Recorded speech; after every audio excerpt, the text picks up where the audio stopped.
নমস্কার সুপ্রিয় দর্শক বন্ধুরা, আপনারা সবাই কেমন আছেন? আশা করছি ভালো আছেন। আপনাদেরকে আরও একবার স্বাগতম জানাচ্ছি আমার ইউটিউব চ্যানেল ঘোষ ইনফরমারে। সুপ্রিয় দর্শক বন্ধুরা, বর্তমানে ভূমিহীন কৃষকদের জন্য রয়েছে অত্যন্ত সুখবর। আপনাদের নামে যদি জমি না থেকে থাকে এবং আপনি অন্যের জমিতে চাষ করেন অথবা আপনি ক্ষেত মজুর, সেক্ষেত্রে কিন্তু আপনারাও কৃষক বন্ধু প্রকল্পের জন্য আবেদন করতে পারবেন এবং সেই কৃষক বন্ধু প্রকল্পে আবেদনের মাধ্যমে আপনারাও বছরে সর্বনিম্ন 4,000 টাকা করে সুবিধা পাবেন।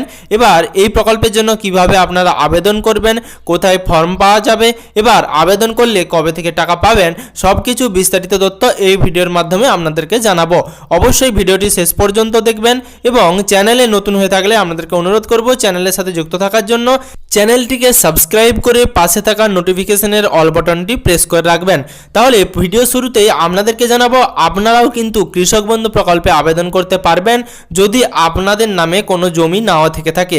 অর্থাৎ আপনার নামে কোনো জমি নেই, আপনি অন্যের জমিতে চাষাবাদ করেন এবং আপনি ক্ষেত মজুর বা লেবারের কাজ করে খান, সেক্ষেত্রে আপনি কিন্তু কৃষক বন্ধু প্রকল্পের জন্য আবেদন করে কৃষক বন্ধু প্রকল্পে সর্বনিম্ন 4,000 টাকার করে সুবিধা পাবেন। অর্থাৎ প্রথম কিস্তিতে রবি মরশুমের সময় 2,000 টাকা এবং খারিফ মরশুমের সময় কিন্তু আরও 2,000 টাকা করে কিস্তি পাবেন, যেরকম বাকি কৃষক বন্ধুর উপভোক্তারা পেয়ে থাকেন। এবার এই প্রক্রিয়ায় আপনারা কিভাবে আবেদন করবেন?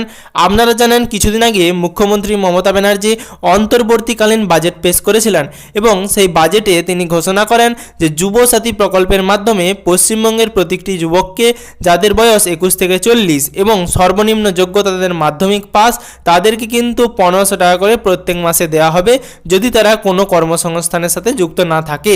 সেই ক্ষেত্রে তার সাথে কিন্তু মুখ্যমন্ত্রী আরও ঘোষণা করেন যে যুবসাথী প্রকল্প বাদেও ক্ষেত মজুরদের জন্যও কিন্তু কৃষক বন্ধু প্রকল্পের আবেদন শুরু করা হলো।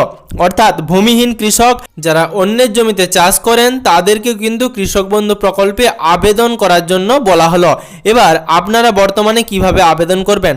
সুপ্রিয় দর্শক বন্ধুরা, মুখ্যমন্ত্রীর ঘোষণা অনুযায়ী 15 থেকে 26 ফেব্রুয়ারি পর্যন্ত একটি ক্যাম্প অনুষ্ঠিত হবে এবং প্রত্যেকটি বিধানসভায় একটি করে ক্যাম্প অনুষ্ঠিত হবে এবং সেই ক্যাম্পে গিয়েই আপনারা এই প্রকল্পের জন্য আবেদন করতে পারবেন।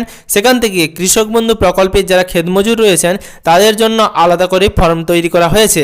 এবার সেই ফর্মটি আপনাদেরকে ফিল আপ করে তার সাথে যে ডকুমেন্টসগুলো রয়েছে সেগুলো দেওয়ার পর আপনাদেরকে সেই অফিসারের সামনে বা অফিসারের নিকট কিন্তু জমা করতে হবে। তারপরে কিন্তু কৃষক বন্ধু প্রকল্পের পরবর্তী কিস্তির টাকা আপনাদের ব্যাংক অ্যাকাউন্টে ঢুকতে শুরু করবে। এবার ধরুন আপনি কৃষক বন্ধু প্রকল্পের জন্য বর্তমানে আবেদন করলেন না, তাহলে কি পরে আপনি আর আবেদন করতে পারবেন না? অবশ্যই পারবেন যদি আপনি ক্ষেত মজুর হয়ে থাকেন এবং নতুন করে কৃষক বন্ধু প্রকল্পের জন্য আবেদন করতে চান। সেক্ষেত্রে পরবর্তীকালে যখন আবারও দুয়ারে সরকার ক্যাম্প হবে সেই ক্যাম্প থেকে কিন্তু আপনি ফর্ম পেয়ে যাবেন এবং সেখান থেকে কিন্তু আবেদন করতে পারবেন। তার মানে এটাই যে কৃষক বন্ধু প্রকল্পের টাকা কিন্তু বর্তমানে সকলেই পাচ্ছে, যাদের নামে জমি রয়েছে এবং যাদের নামে জমি নেই উভয়ই কিন্তু এই প্রকল্পের জন্য বর্তমানে আবেদন করতে পারবেন এবং এই প্রকল্পে আবেদনের মাধ্যমে আপনারা সর্বনিম্ন 4,000 টাকা করে বছরে কিন্তু সুবিধা পেয়ে যাবেন। অবশ্যই আপনারা বর্তমানে যে ক্যাম্প চলছে সেই ক্যাম্পে গিয়ে এই আবেদনপত্রটি জমা করুন এবং তার সাথে আপনাদের যাবতীয় নথিপত্র যেমন আপনাদের আধার কার্ড, আপনার ভোটার কার্ড এবং আপনার ব্যাংক পাসবুকের ছবিটিও কিন্তু আপনাদেরকে দিতে হবে। এর সাথে কিন্তু বলাই রয়েছে ভোটার কার্ড কিন্তু বাধ্যতামূলক নয়, আধার কার্ড কিন্তু বাধ্যতামূলক। অর্থাৎ আপনি যদি ভোটার কার্ড নাও দেন সেক্ষেত্রে কোনো সমস্যা নেই, কিন্তু আপনাকে আধার কার্ড কিন্তু দিতেই হবে।